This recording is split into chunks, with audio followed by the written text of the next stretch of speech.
હાલમાં સમગ્ર દેશમાં લોકસભાની સામાન્ય ચૂંટણીનો માહોલ જામી ચૂક્યો છે। ઇન્ડિયા ગઠબંધન અને એનડીએ વચ્ચે સીધી ટક્કર જોવા મળી રહી છે।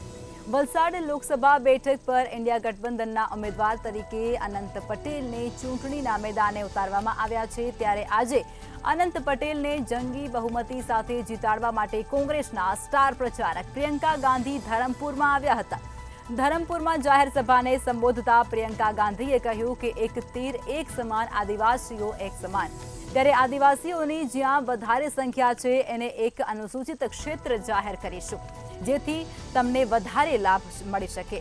તેમણે વધારે જણાવ્યું કે ભાજપ પર પ્રહારો પણ કર્યા હતા અને કહ્યું કે સરકારે મોટા દાવા કર્યા પણ કંઈ નથી કર્યું।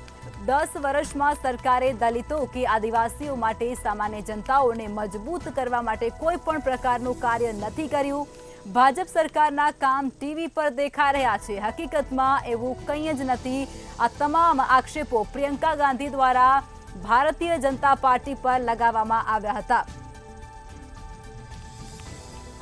તો આ તરફ કોંગ્રેસના સ્ટાર પ્રચારકો પણ હવે ગુજરાતની અંદર પ્રચાર કરી રહ્યા છે। પ્રિયંકા ગાંધી પણ હવે ગુજરાતની અંદર પહોંચ્યા છે અને તેઓના દ્વારા પણ સભાને સંબોધિત કરવામાં આવ્યા છે। અનંત પટેલ માટે તેમના દ્વારા પ્રચાર અને પ્રસાર કરવામાં આવ્યો હતો।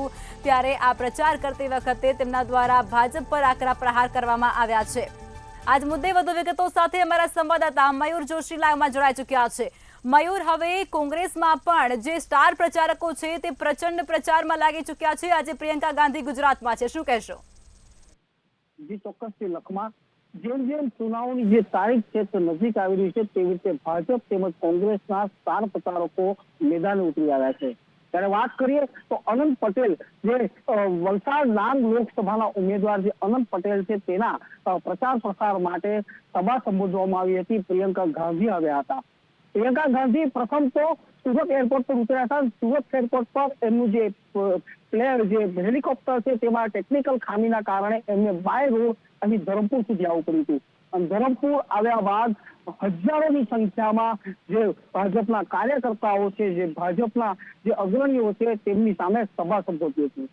એક ચોખ્ખી વાત કરવામાં આવે તો પ્રથમ વખત એવું બન્યું હતું કે પ્રિયંકા ગાંધી 49 મિનિટની અંદર જે ભાષણ આપ્યું હતું તે સ્પષ્ટ પ્રમાણે ભાષણ આપ્યું હતું અને સૌમ્ય ભાષાની અંદર જોવા જાય તો પ્રધાનમંત્રી નરેન્દ્ર મોદી હોય કે ભાજપના જે કાર્યકર્તાઓ છે તેમના ઉપર એમણે આકરા પ્રહાર કર્યા હતા।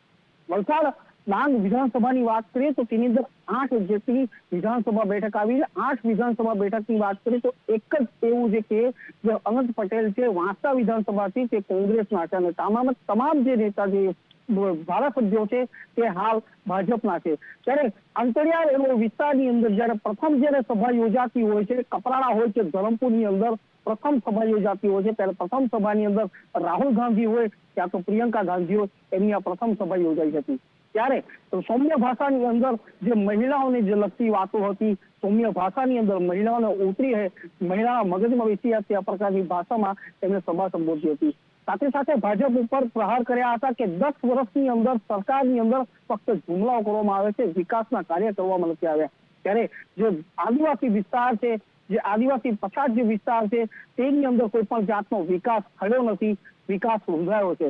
ત્યારે ચોક્કસથી જોવા જઈએ તો લખમાં વલસાડ જિલ્લાની અંદર હાલ જે લોકસભાની ચૂંટણી છે ત્યારે સ્ટાર પ્રચારકો ઉતરી આવ્યા છે। ત્યારે પ્રિયંકા ગાંધી આજે જયારે પાછી ધરમપુરની અંદર સભા યોજી છે ત્યારે હાલ જે ચૂંટણી છે તેની અંદર માહોલ ગરમાતો થયો છે।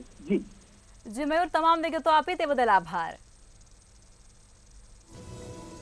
તો હવે કોંગ્રેસના સ્ટાર પ્રચારકો પણ ગુજરાતની મુલાકાતે છે અને તેમના દ્વારા પ્રચંડ પ્રચાર કરવામાં આવી રહ્યો છે।